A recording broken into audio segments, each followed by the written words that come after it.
Halo Sobat Senator, kembali lagi bersama saya Juan di The Voice Podcast DPD RI. Dan pada episode kali ini kita akan membahas mengenai salah satu alat kelengkapan yang ada di DPD RI, yaitu Badan Urusan Legislasi Daerah. Tentunya BULD sebagai salah satu alat kelengkapan DPD RI aktif dalam menyuarakan mengenai rancangan peraturan daerah dan peraturan daerah. Dan salah satunya menjadi fokus dan atensi dari BULD, yakni mengenai pariwisata. Dan pada kesempatan kali ini, Sobat Senator, kita sudah menghadirkan orang top di Sulawesi Utara dan pasti terkenal, yaitu Ketua BULD DPD RI, Bapak Insinyur Stefanus Banliau. Halo Bapak, apa kabarnya? Baik, Sehat ya Bapak luar ya? biasa sehat. Sekarang sedang sibuk apa aja nih Pak Ketua? Ya, ini masa orientasi sebagai anggota DPD RI terpilih periode 2004-2029. Seiring juga persiapan untuk pelantikan, tapi juga kegiatan-kegiatan selanjutnya sudah teragenda, baik DPD RI, MPR RI, dalamnya ada agenda untuk mengikuti Lemhanas. Lemhanas. Ya. Siap. Nah, kemarin Pak Ketua pada saat masih di BULD DPD RI, kan aku sudah spill di awal Pak Ketua mengenai Ranperda pariwisata. Sebenarnya apa sih menjadi isu strategis dari Ranperda ini Pak Ketua? Ya. Sebelum ke situ, Badan Urusan Legislasi Daerah BULD ini adalah alat kelengkapan terbaru dari DPD RI, diberikan mandat untuk melakukan pemantauan dan evaluasi Ranperda dan Perda dalam kerangka mengharmonisasi legislasi pusat dan daerah.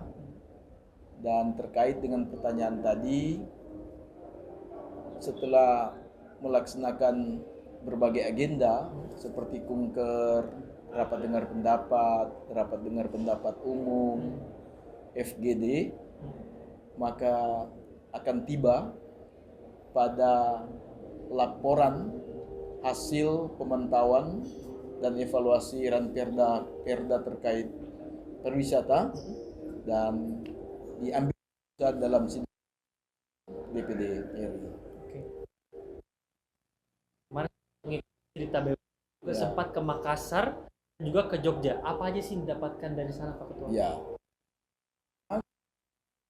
menggali pandangan, pendapat, masukan dari stakeholder daerah tentang Ranperda dan Perda terkait pariwisata. Memang di semua daerah, di beberapa provinsi, bahkan kampus yang kami melaksanakan uji publik, dialog komunikasi, FG, pariwisata ini sebetulnya menjadi primadona baru yang diharapkan dapat memberikan nilai tambah pendapatan bagi daerah. Tetapi juga pengeluhan dari stakeholder daerah, sinkronisasi rencana induk pengembangan kepariwisataan nasional dan daerah, apalagi menyesuaikan dengan Undang-Undang Cipta Kerja, khususnya klaster pariwisata, ada perizinan yang harus dilakukan sehingga ada sinkronisasi. Oke. Nah, ini kan berarti saling berkaitan satu dengan lainnya Pak Ketua ya. Jadi Pak Ketua juga sempat tentang stakeholder dari BUMN. Tergantung pada tematis. Oke. Kalau sekarang di akhir periode ini kan kita terfokus pada pariwisata, sehingga kami mengundang stakeholder pusat, rapat dengar pendapat dengan Kementerian Pariwisata dan Ekonomi Kreatif, kemudian Kementerian Perencanaan Pembangunan Nasional dan pemerintah daerah, tetapi juga asosiasi yang berkecimpung pariwisata, bahkan pakar pariwisata.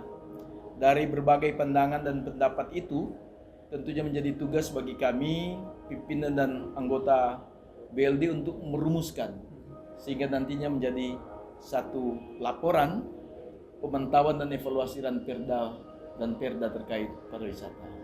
Jadi cukup luas. Betul. Stakeholder baik pusat maupun daerah, karena memang tugas kita demikian, mengharmonisasi legislasi pusat dan daerah, dan sebagai anggota DPD RI adalah wakil daerah. Bagaimana kita mendorong daerah supaya produk hukum di dalamnya Ranperda dan Perda itu sejalan atau seiring dengan regulasi di pusat. Tetapi sebaliknya juga kami meminta supaya regulasi yang dihasilkan pusat harus memperhatikan kepentingan daerah. Ya, betul. Karena kan memang pada dasarnya kan kembali kepada daerah ya Pak Stefan. Ya. Nah, terkait dengan ini Pak Stefan, Bapak kan sudah ada di DPD RI sejak 2015. 2015. Itu kan perjalanan yang panjang ya Pak Stefan ya. Kurang lebih 9 tahun, dan tentu Pak Stefan menyerap sekali banyak aspirasi dari daerah di Sulawesi Utara. Dan Sulawesi Utara sendiri banyak potensi-potensi pariwisata. Ya. Seperti aku pernah lihat Bunaken ya, Pak Ketua ya. Nah, kira-kira dengan kaitannya Ranperda pada pariwisata dengan salah satu tempat pariwisata seperti Bunaken, kira-kira apa yang ingin didorong? Ya. Secara khusus di Sulawesi Utara ada satu destinasi super prioritas, kawasan ekonomi khusus Likupang yang memfokuskan pada pariwisata. Tetapi sesungguhnya banyak kondisi potensi tempat-tempat destinasi wisata di Provinsi Sulawesi Utara. Ada berapa kabupaten kota, ada laut, ada alam dan lingkungan yang luar biasa kekayaannya, tetapi paket-paket wisata festival seperti Tomohon ada Tomohon Festival yang secara berkala dilaksanakan. Di Manado ada festival Bunaken. Tetapi semua ini harus didorong, harus melibatkan semua stakeholder, bukan hanya daerah saja, tetapi pusat dalam program-program kebijakan, termasuk infrastruktur, tetapi juga didukung oleh asosiasi yang mempromosikan pariwisata ini, supaya bukan hanya wisatawan dari domestik saja, tetapi tentunya wisatawan dari mancanegara. Menarik. Nah, kalau Pak Stefan sendiri Sulawesi Utara asli dari daerah? Saya tinggal di Tomohon. Tomohon. Saya tinggal di Tomohon, asal Minahasa, tetapi sebagai anak bangsa, Betul. kelahiran Sulawesi Utara, Betul. tinggal bersama keluarga di Tomohon. Itu kota sejuk. Kota sejuk dengan kekayaan alam yang luar biasa. Di lingkar itu Di bukit ya? Bukit, ada pegunungan. Nah, itu luar biasa pemandangan alam. Kota terbilang kecil, tetapi terkenal dengan melalui bunga Tomohon menyapa dunia. Wah, luar biasa. Tomohon menyapa dunia tuh Sobat Senator. Nah, ini menarik Pak Stefan terkait dengan Tomohon International Flower tadi ya. Itu diadakan per bulan kah atau per tahun atau bagaimana? Sempat berhenti karena COVID, tapi sudah sekian tahun dilaksanakan, dan barusan bulan Agustus 2024 lalu melaksanakan Tomohon International Flower Festival. Di dalamnya ada flower, dan itu menghadirkan karnaval, parade bunga, dan ada beberapa negara yang ikut serta. Nah, Pak Stefan terkait dengan banyaknya kegiatan pariwisata di Sulawesi Utara. Nah, apakah pada saat Pak Stefan menyapa masyarakat, pasti banyak aspirasi ya Pak Stefan ya? Pasti. Adakah yang disampaikan terkait pengembangan potensi pariwisata di sana? Ya, sudah pasti.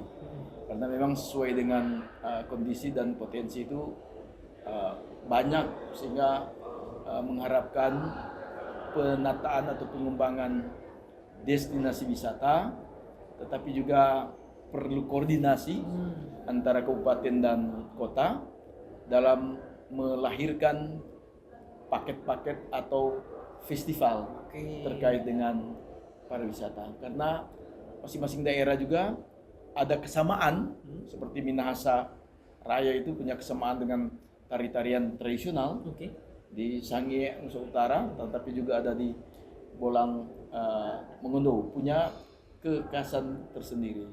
Tapi perlu memang terintegritas ada koordinasi supaya ketika turis datang atau sebelum datang mereka rencanakan, apalagi dari luar negeri, mereka sudah tahu waktu-waktu tertentu disinilah ada pementasan festival sesuai dengan kesan alam, seni dan budaya. Nah, Pak Stefa tadi kan terkait kekhasan masing-masing. Ya. Ada nggak sih strategi khusus untuk mengembangkan pariwisata di sana dan juga mendorong ekonomi lokal di sana? Ya, sudah pasti harus ada langkah-langkah strategis. Tentunya tadi perlu penataan pengembangan destinasi wisata, perbanyak terintegrasi paket-paket wisata untuk dijual baik secara domestik maupun secara internasional. Oke, menarik nih Pak Ketua. Nah terakhir Pak Ketua, kedepannya di periode 2024-2029, isu-isu apa yang ingin diperjuangkan oleh Pak Stefa dari Sulawesi Utara? Apakah tetap berfokus kepada pariwisata? Apakah ada isu-isu lain seperti ekonomi atau infrastruktur ataupun sebagainya? Ya, sebagai wakil daerah tentunya terus menjembatani aspirasi dan kepentingan daerah di pusat dalam mengoptimalkan tugas, fungsi, wewenang, legislasi, pengawasan, anggaran, dan representatif. Aspirasi dan kepentingan daerah biasanya kami lakukan ketika ada rapat-rapat kerja dengan kementerian kelembagaan terkait, menyampaikan hasil aspirasi yang kami peroleh seperti melalui kunjungan kerja. Dan itu tergantung juga di mana kita akan duduk sebagai anggota komite tetapi juga non komite. Selama ini saya ada di komite 2 yang membidangi pemulihan sumber daya alam dan ekonomi lainnya, dan banyak hal yang sebenarnya aspirasi dari daerah disampaikan ke pusat dan ditindak lanjuti. Contoh misalnya membangun komunikasi kemitraan, melakukan program padat karya dengan Kementerian Perhubungan, karena di masa itu seakan tertutup lapangan kerja, mata pencarian dan masyarakat karena COVID. Tetapi juga mendorong dengan fasilitas yang ada, misalnya untuk melakukan kelestarian alam dan lingkungan yang lain. Jadi banyak sebenarnya kondisi potensi yang pasti sebagai wakil daerah kita harus menyampaikan, karena semua itu adalah satu bentuk pertanggungjawaban moral dan politik sebagai anggota DPD RI yang diperkenankan Tuhan dan dipercayakan banyak masyarakat Sulawesi Utara sehingga duduk sebagai anggota DPD RI. Luar biasa Pak Stefa. Ya. Terima kasih banyak Pak Stefa sudah hadir di podcast The Voice hari ini. Tentu ini kita nuansa berbeda ya Pak Stefa. Ya. Biasa kita di ruangan kan. Ya, sekarang kita lebih fleksibel di luar. Ya. Dan tentunya kita ke depannya akan kembali mengulas lagi dengan isu-isu, dan ke depannya kita podcast lagi sama Pak Stefa, boleh ya? Siap. Boleh, siap. Dan tentunya untuk Sobat Senator, jangan lupa untuk like, comment, subscribe YouTube DPD RI untuk mendapatkan informasi seputar DPD dan juga kesekjenan. Dan jangan lupa untuk saksikan terus The Voice Podcast DPD RI. Dan sampai jumpa di episode selanjutnya. DPD RI dari daerah untuk Indonesia. Siap. Terima kasih Pak Stefa. Terima kasih. Sehat selalu Bapak. Siap.